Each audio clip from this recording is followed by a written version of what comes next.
Hello everyone, and I'm working on my speaker, Bowers Wilkins S702S2, and my friend came to me and started to listen it more and more, and his audiophile has perfect hearing, and we mentioned that vocals are shifted to the left. We started to validate everything, and we hear that on the right speaker the mid-range speaker doesn't work, right? So what I did, I followed the instructions on the internet. So I'll pop up this cover. Then we have a nut which we need to remove because this mid-range is centered and sits on this center post right there, and it's not connected to the frame to reduce vibrations from the bass to the mid-range. And now I'm checking up and I see that this speaker is fine, but when I measure these wires, they show me 0.5 ohm. So something definitely blow up, maybe fuse resistor on the crossover. So next step would be to remove the top bass speaker and get to the crossover, pull it out and find what is below in the crossover. And to tell the truth, I'm surprised because this speaker is rated as 300 watts and my amplifier is 100 watt and like 200 watt per channel for 8 ohm. So I had a minor accident like for about 1 second about 2 or 3 weeks ago when I completed restoration for the Akai JX R99. So it has automatic leveling. What I didn't do correct, that this system sets levels to maximum and then reduce it to the proper level versus setting it to minimum and slowly rise it, or at least set it in the middle. So when I tune it without music for the tape type, it's tuned to the maximum. As soon as I start playing music, it was very loud, like for 1 second, maybe less. It's immediately decreases the level, but that was enough to blow the speaker. All right. So next step, let me pull out this bass speaker. I'm already removing the frame. You may use this plastic tool to pop up the frame. You just like insert into these 4 white plastic holes and holes like there. So go from inside and you can pop them out easily. Or can use your nail and like do it same way. All right, moving on. All right. Getting to crossover, it's not that easy. I had to use that long screwdriver because that screw sits right there and now my automatic tools can get in. So what I mentioned so far, that mid-range speaker is fully isolated from the bottom and from the back, so it sits in the separate enclosure comparing to the rest of the bass drivers, and that's a good sign. So now I will remove the crossover, pull it out and see, probably fuse resistor blow up. Let me check.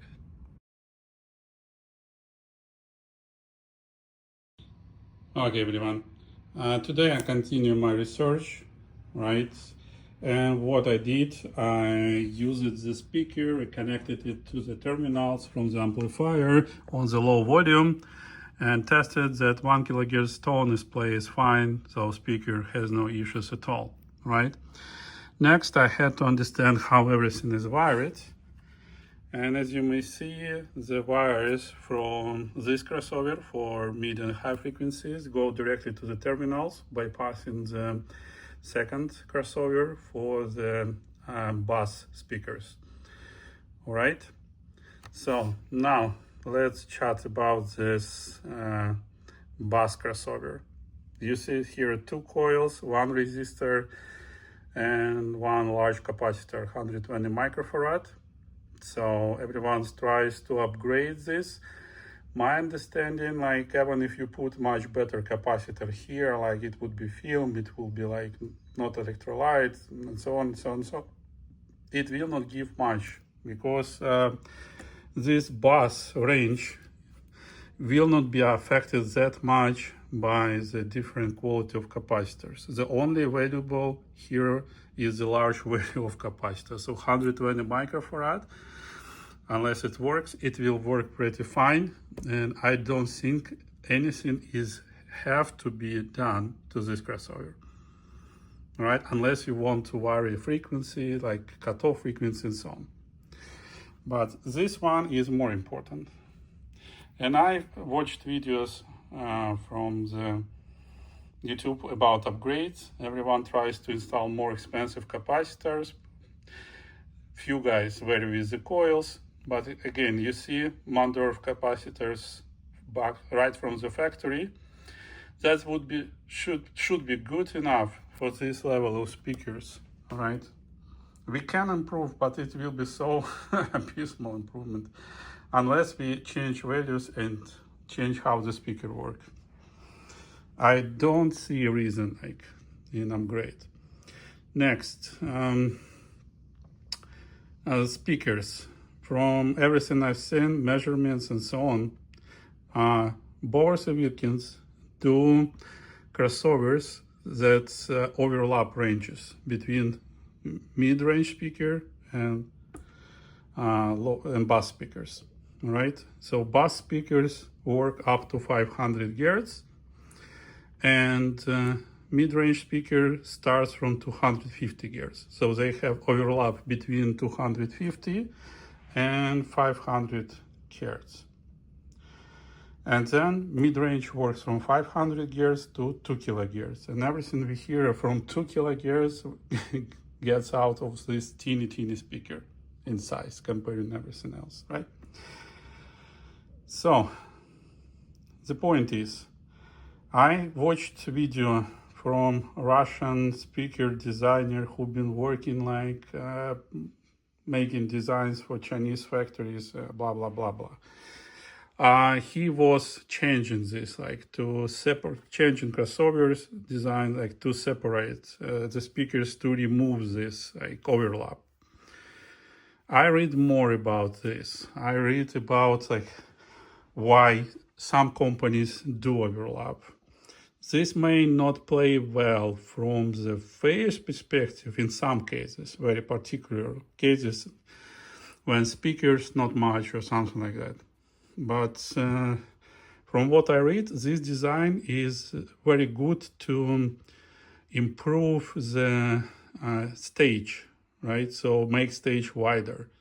And that really works. All Bowers and Wilkins speakers produce a terrific stage.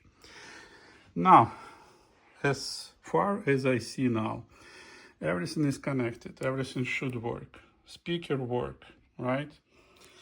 I want to make a schematic for both crossovers because I wasn't able to find on the internet how they did it. Is it first stage or like second stage crossovers?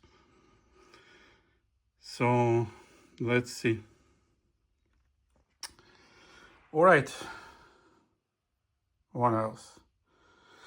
Now, and I need to find what happened with this crossover, why it's not work properly, why I don't have mid-range speaker working.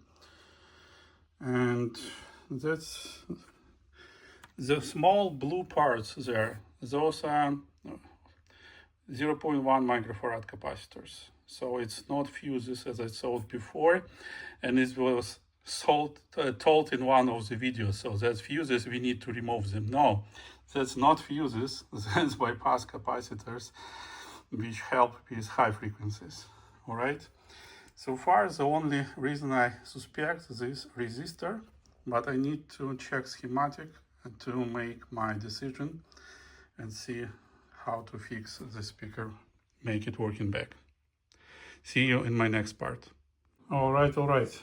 Assembled mid-range speaker connected speaker on the low volume, and like when I shorter the 1.5 ohm resistor, this blue one, speaker starts working. So this resistor is blown.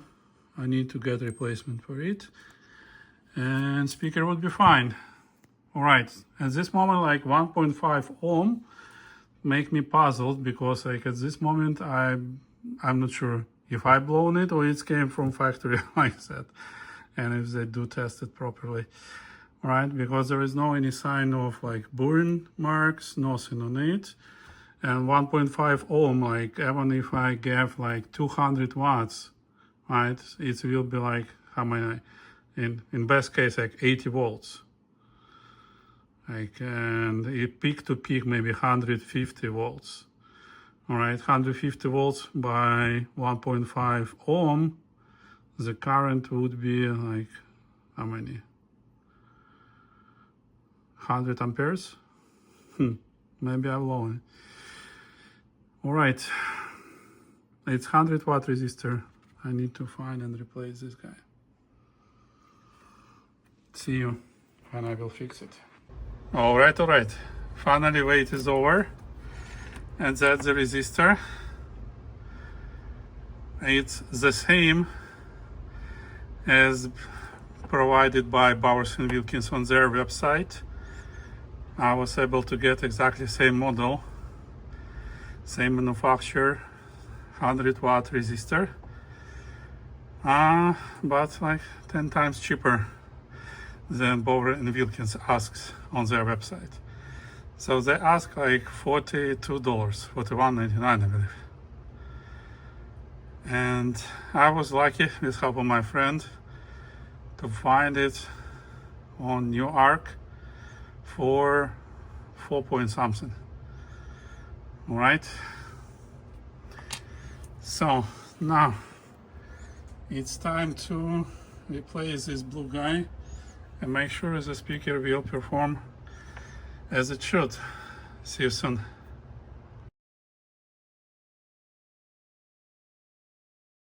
All right, desolder it, and I'm well surprised. Really, this plastic film should improve heat conduction. Why not use like the thermal paste? That one is like too thick, really. If you know any ideas, let me know, because like I don't believe it's a proper thermal conduction. There is a paste there, right, as you may see, but this plastic is attached directly to the metal. I don't think it's a proper heat sink conduction methods. All right, so I have a thermal paste, and as you may see, the pins where the heatsink is soldered, so those are not connected to anywhere. So that's pretty safe, like just to use paste directly to make sure it will give the maximum field of contact. I'm not sure about this decision, why they do it. If you have any ideas, just comment under this video.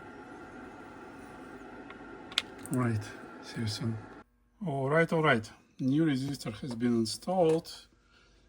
You may see I put the silver computer thermal paste to make sure that it will be having a good contact with the heating sink and will not burn next time, right? Now it's time to assemble and listen. See you soon. And here I'm assembling speaker, and just running one more trick. This ring is not universally installed, so there is a pin on this side which should go into the hole. Otherwise it would not be installed easily. All right, let me finish assembly. All right. Assembled, working, playing.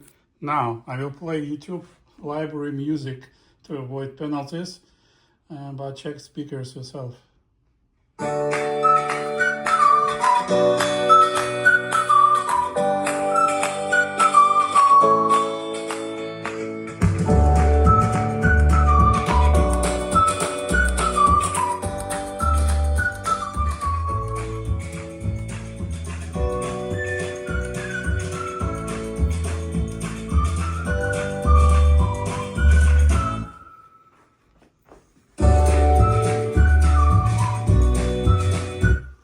So now everything is perfectly in the middle. So thanks for being with me. I was really sad when I learned that speaker doesn't work. And it was really hard to mention because, like, as I told, bass speakers covers like half of the diapason, like almost a quarter of the diapason for this one. And this speaker works from 2000 Hz. So it just was some minor gap. Visually, it's like that I hear, like, and my friends were hearing all singers moved to the left, like by 20, 30 degrees. All right, now everything works. Everything, like, singers perfectly in the middle now. And I'm happy to report that this $4 fix saved $6,000 speakers. Woohoo! Thank you. Watch my channel and bye-bye.